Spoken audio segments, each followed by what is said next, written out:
नमस्कार, आप देख रहे हैं view news powered by Vinay उजाला। आइए नजर डालते हैं 19 अगस्त 2026 की प्रमुख खबरों पर। उत्तर कोरिया ने दी आत्मरक्षा की चेतावनी। ट्रंप के सैन्य अभ्यास घटाने के आदेश का नहीं दिखा असर। बलोच नेताओं की ट्रंप से अपील। बलूचिस्तान पर बम बरसाने वाले पाकिस्तान से अमेरिका मांगे जवाब। अमेरिका दक्षिण कोरिया सैन्य अभ्यास 6 दिन पहले खत्म। ट्रंप ने दिया था आदेश। भारत सिंगापुर मंत्री स्तरीय गोलमेज बैठक 20 अगस्त को। व्यापक रणनीतिक साझेदारी की होगी समीक्षा। जेपीएससी जेएसएससी आंदोलन खत्म। झारखंड सरकार को 2 महीने का अल्टीमेटम। असम माला 4.0। असम सरकार ने ग्रामीण कनेक्टिविटी के लिए 10,000 करोड़ की योजना का किया ऐलान। मोहन भागवत ने आरएसएस की समन्वय बैठक का उद्घाटन किया। युवाओं पर ड्रग्स के बुरे असर पर चर्चा होगी। महाराष्ट्र के मालेगांव में बस ट्रक की टक्कर, 2 की मौत, 23 यात्री घायल। पुणे में 9 साल की बच्ची से रेप के बाद हत्या, 25 साल का आरोपी हिरासत में। भावनगर में जहरीली शराब पीने से 2 की मौत, 19 लोग अस्पताल में भर्ती। तमिलनाडु के मुख्यमंत्री ने नागरिकों के लिए हेल्थ इंश्योरेंस कवर 5 गुना बढ़ाया। विधायकों के लिए कार और भत्तों की घोषणा। एफबीआई का दावा, अमेरिका में हिंसक अपराधों में आई रिकॉर्ड गिरावट। सीबीआई ने रिश्वत के मामले में सूचना और प्रसारण मंत्रालय के अधिकारी को किया गिरफ्तार। बिहार के सभी जिलों में बनेगी दंगा निरोधी दस्ता इकाई। 20 मिनट में घटनास्थल पर पहुंचेगी टीम। गोविंदा से विवाद के बीच बांद्रा फैमिली कोर्ट पहुंची सुनीता आहूजा। बेटे यशवर्धन ने पेपराजी पर जताई नाराजगी। भोपाल में निगम की बैठक से पहले व्यापारियों का हंगामा। लाइसेंस फीस बढ़ाने का विरोध। सतना में नाबालिग लड़की को बाइक पर घुमाने के बहाने दुराचार, 2 आरोपी गिरफ्तार। इंदौर नामांतरण घोटाले में बड़ी कार्रवाई, 3 कर्मचारियों की सेवाएं समाप्त। सिलिकॉन सिटी चोरी मामले में 2 आरोपी गिरफ्तार, 3 लाख के जेवर बरामद। राव पुलिस ने सिलिकॉन सिटी चोरी का खुलासा किया, 2 बदमाश गिरफ्तार। मुख्यमंत्री डॉक्टर मोहन यादव ने केलारस सबलगढ़ वीरपुर 56 किलोमीटर रेलखंड शुरू किया। ग्वालियर केलारस मेमू ट्रेन वीरपुर तक बढ़ेगी। इससे गांव की कनेक्टिविटी, व्यापार, रोजगार और औद्योगिक विकास को गति मिलेगी। मुख्यमंत्री डॉक्टर मोहन यादव ने ग्वालियर चंबल अंचल को बड़ी रेल सौगात देते हुए कोलारस सबलगढ़ वीरपुर 56 किलोमीटर लंबे रेल खंड का शुभारंभ किया। साथ ही ग्वालियर कैलारस मेमू ट्रेन का वीरपुर तक विस्तार किया गया। मुख्यमंत्री ने कहा कि इस रेल खंड से क्षेत्र के सैकड़ों गांवों को बेहतर कनेक्टिविटी मिलेगी और औद्योगिक विकास, रोजगार तथा व्यापार को गति मिलेगी। रेल मंत्री अश्विनी वैष्णव ने बताया कि जल्द ही ग्वालियर से श्योपुर तक ट्रेन सेवा शुरू होगी। उन्होंने कहा कि मध्य प्रदेश में रेलवे परियोजनाओं पर करीब 1.55 लाख करोड़ रुपए का निवेश हो रहा है। केंद्रीय मंत्री ज्योतिरादित्य सिंधिया ने इसे ग्वालियर चंबल के विकास की नई शुरुआत बताया। मेमो सेवा विस्तार के कार्यक्रम में यशस्वी रेल मंत्री श्रीमान अश्विनी वैष्णव जी ने अभी अपना वास्तव में माननीय मोदी जी की सरकार के हमारे सर्वाधिक 2 केंद्रीय मंत्री लोकप्रिय बैठे हैं, जिनने अपने अपने क्षेत्र में अलग अलग प्रकार से कीर्तिमान बनाया है। माननीय श्रीमान वैष्णव जी, माननीय श्रीमान सिंधिया जी, जिनके चमकदार विभागों से माननीय मोदी जी की सरकार के लिए हम तो ये मान के चलते हैं कि वाकई ये अद्भुत समय चल रहा है कि हमारी विधानसभा के भी माननीय विधानसभा अध्यक्ष श्रीमान नरेंद्र सिंह जी भाई साहब, जो पूर्व में कृषि मंत्री करके आपने काम किया और आज विधानसभा में गौरवान्वित कर रहे हैं, तीनों महानुभावों के लिए जोरदार अभिनंदन करें। आप सबके माध्यम से मैं आप सबको बधाई देना चाहूंगा। इसी अवसर पर हमारे बीच माननीय सांसद शिवमंगल सिंह जी और समस्त जनप्रतिनिधिगण, इस अवसर पर सभी अधिकारीगण, हमारे सारे जनप्रतिनिधिगण, रेलवे के सारे अधिकारीगण, मीडिया के बंधुओं, आप सबको बधाई। आज जो हमको सौगात मिल रही है, मैं इस तरफ की बताऊं, पूरे प्रदेश के अंदर हर दिन ही कोई नया समाचार आता है। जैसे अभी बताई गई, आपने कहा इंदौर मनमाड़ 18,000 करोड़ की योजना और 1 लाख करोड़ से ज्यादा के मध्य प्रदेश के अंदर रेलवे के जो काम चल रहे हैं, माननीय सिंधिया जी मौजूद है। ये जो हमारा भविष्य में इंदौर मनमाड़ चलेगा, ये बॉम्बे का नया रूट खोलेगा, वो गुना से लेकर के मालवा होकर के पूरा एक नई, क्योंकि अभी तक तो इंदौर मनमाड़, लेकिन गुना से जो रास्ता जुड़ेगा तो ये जो मुरैना के बाद से ग्वालियर का अंचल सिंधिया जी के अपने क्षेत्र से होते हुए मालवा तक का नया इंडस्ट्रियल बेल्ट तैयार हो जाएगा। और ये जो अभी नई परियोजना केलारस और वीरपुर की आपकी जो मेमो ट्रेन का विस्तार है, इसके माध्यम से टूरिज्म का भी पूरा क्षेत्र बनेगा, हमारे सभी प्रकार के इंडस्ट्रियल बेल्ट के लिए भी लाभ मिलेगा। कोई भी औद्योगिक क्षेत्र का नया विकास करना हो तो उसकी कनेक्टिविटी की आवश्यकता है। ऐसे में आज जब बैटरी एनर्जी स्टोरेज परियोजना हो, फुटवेयर क्लस्टर हो, हाइड्रोजन निर्माण की इकाइयों की बात हो, हर एक प्रकार से चंबल ग्वालियर का क्षेत्र रोजगार पर्यटन आधारित और लोगों की आवागमन के साथ जीवन की मूल सुविधा, ये बात सही है कि हमारे लिए आवागमन के लिए आज भी सबसे सुलभ, सबसे सस्ता, सबसे विश्वसनीय संसाधन अगर कोई परिवहन में है तो रेलवे का है। इस रेल की सौगात की मेरी अपनी ओर से बहुत बधाई। मुख्यमंत्री निवास में सावन झूला उत्सव हुआ, जिसमें महिला जनप्रतिनिधियों ने हिस्सा लिया। मुख्यमंत्री डॉक्टर मोहन यादव भी पहुंचे और गीत गाकर महिलाओं का उत्साह बढ़ाया और उन्हें आगामी त्योहार की शुभकामनाएं भी दी। श्रावण मास के अवसर पर मुख्यमंत्री निवास परिसर में झूला उत्सव का आयोजन किया गया। महिला जनप्रतिनिधियों और प्रदेश के विभिन्न क्षेत्रों से आई महिलाओं ने उत्सव में हिस्सा लिया। केंद्रीय राज्य मंत्री सावित्री ठाकुर सहित कई मंत्री, विधायक और महिला मोर्चा पदाधिकारी कार्यक्रम में शामिल हुए। बहनों के आग्रह पर मुख्यमंत्री डॉक्टर मोहन यादव भी उत्सव में पहुंचे और सावन के गीतों में उनका साथ दिया। मुख्यमंत्री ने ओम नमः शिवाय, गोविंदा आला रे आला और फूलों का तारों का जैसे गीत गाए। उन्होंने सभी बहनों के जीवन में सुख समृद्धि की कामना की और जन्माष्टमी, रक्षाबंधन सहित आगामी त्योहारों की शुभकामनाएं दी। उसमें खासकर आप सब बहनों का मेरी अपनी ओर से बहुत बहुत अभिनंदन, बहुत बहुत स्वागत।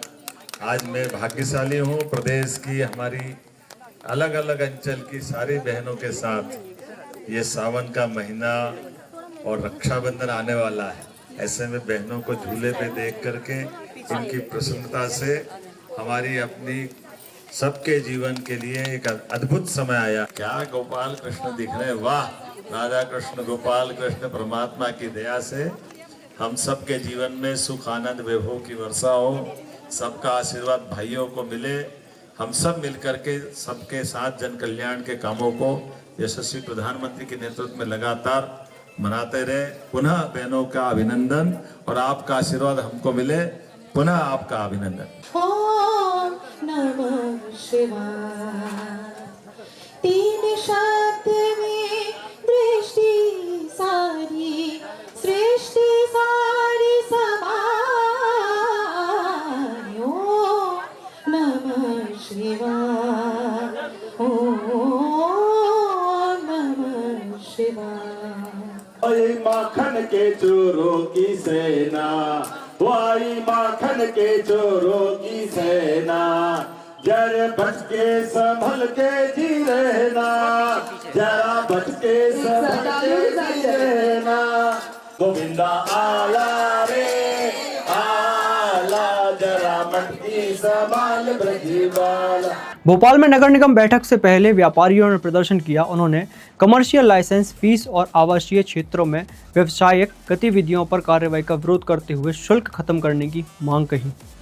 राजधानी भोपाल में नगर निगम परिषद की बैठक से पहले ISBT स्थित परिषद हॉल के बाहर व्यापारियों ने प्रदर्शन किया। व्यापारियों ने कमर्शियल लाइसेंस फीस बढ़ाने और आवासीय भूखंडों पर व्यावसायिक गतिविधियों के खिलाफ हो रही कार्रवाई का विरोध किया। व्यापारियों का कहना है कि निगम पहले से व्यावसायिक टैक्स, कमर्शियल बिजली और अन्य शुल्क वसूल रहा है।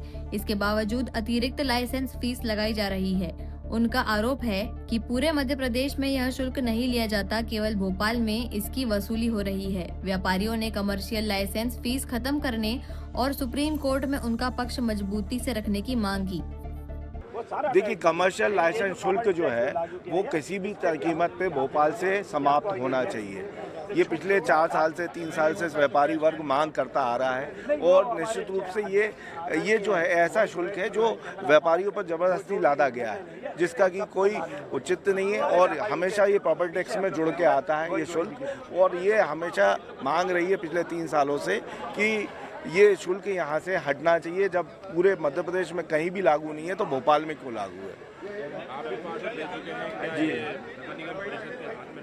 बिल्कुल बिल्कुल निश्चित रूप से ये उस समय पे लागू किया गया था जब MIC का गठन नहीं था। तो जब यहाँ कमिश्नर प्रणाली थी कोविड के बाद से, जब यहाँ पे MIC में पास होके नहीं आया था, ये MIC में पास होके नहीं आया था, परिषद में पास होके नहीं आया था, ये केवल आधिकारिक रूप से होके आ गया था और अधिकारियों ने इसको इम्प्लीमेंट कर दिया था, भोपाल पे लागू कर दिया, तब से ही हटाया नहीं गया। इंदौर के नामांतरण घोटाले में जांच के बाद 3 कर्मचारियों की सेवाएं समाप्त और 2 स्थायी कर्मचारी निलंबित हुए। करीब 350 संपत्तियों में अनधिकृत लॉगिन से हेराफेरी सामने आया। साइबर FIR के निर्देश भी दिए गए। इंदौर नगर निगम के बहुचर्चित नामांतरण घोटाले में जांच के बाद बड़ी कार्रवाई हुई है। जांच समिति और साइबर विशेषज्ञों की रिपोर्ट के आधार पर 3 कर्मचारियों की सेवाएं समाप्त कर दी गयी, जबकि 2 स्थायी कर्मचारियों को निलंबित किया गया है। सहायक राजस्व अधिकारी को कारण बताओ नोटिस जारी हुआ है। जांच में नगर पालिका पोर्टल पर उपायुक्तों की लॉगिन ID का अनधिकृत इस्तेमाल कर करीब 350 संपत्तियों के नामांतरण और विवरण में हेरफेर सामने आया। निगम ने कंप्यूटर ऑपरेटर सागर पवार के खिलाफ साइबर क्राइम में FIR के निर्देश दिए हैं। साथ ही पोर्टल की सुरक्षा व्यवस्था मजबूत करने के लिए तकनीकी सुधार किए जाएंगे। देखिए, नगर निगम में जो नामांतरण का जो इशू आया था कि डिप्टी कमिश्नर की लॉगिन ID का यूज़ करके कुछ प्रॉपर्टीज़ के डिटेल्स में चेंज किए गए थे, उसमें हम लोगों ने लोकल जो अपने एडिशनल कमिश्नर्स IT और रेवेन्यू के अध्यक्षता में तो कमेटी बनाई थी। साथ ही हम लोगों ने जो CERT MP computer emergency response team Madhya Pradesh के जो एक्सपर्ट्स हैं उनको भी एंगेज किया था, क्योंकि कुछ टेक्निकल इश्यूज़ थे। उन्होंने भी हम लोगों को अपनी रिपोर्ट दे दी है। लोकली जिन लोगों के चेंज हुए थे उन प्रॉपर्टीज़ के जो भवन स्वामी थे या जिनका नाम चढ़ा था बाद में, उनको भी यहाँ पर लोकल में समिति ने बुला के उनसे बात की थी। तो कमिटी ने वहाँ जो सर्ट MP ने कुछ IT रिलेटेड चेंजेस बोले हैं जो पोर्टल में चेंज होने हैं, तो उसके लिए तो हम लोगों ने क्योंकि ये पोर्टल नगर पालिका का स्टेट गवर्नमेंट से चलता है, तो हम लोगों ने वहाँ भेजा है। कुछ चेंजेस ऑलरेडी पहले भी हम करा चुके थे, कुछ और होने की ज़रूरत है। राव पुलिस ने सिलिकॉन सिटी चोर मामले में 2 आरोपियों को गिरफ्तार किया। उनके कब्जे से करीब 3 लाख रुपए के जेवर बरामद हुए। CCTV के आधार पर दोनों को खंडवा से पकड़ा गया। राव पुलिस ने सिलिकॉन सिटी में हुई चोरी का खुलासा करते हुए 2 बदमाशों को गिरफ्तार किया है। आरोपियों के कब्जे से करीब 3 लाख रुपए कीमत के चोरी गए जेवरात बरामद किए गए हैं। पुलिस के मुताबिक चोरी के बाद दोनों आरोपी इंदौर से खंडवा भाग गए थे, जहां से उन्हें पकड़ा गया। पुलिस ने CCTV फुटेज और अन्य साक्ष्यों के आधार पर रंजीत पवार और धर्मेंद्र पांचाल को गिरफ्तार किया। आरोपी रंजीत पवार लिस्टेड बदमाश बताया जा रहा है और पहले भी चोरी की वारदातों में शामिल रहा है। फिलहाल पुलिस दोनों से पूछताछ कर रही है, जिससे अन्य वारदातों के खुलासे की उम्मीद है।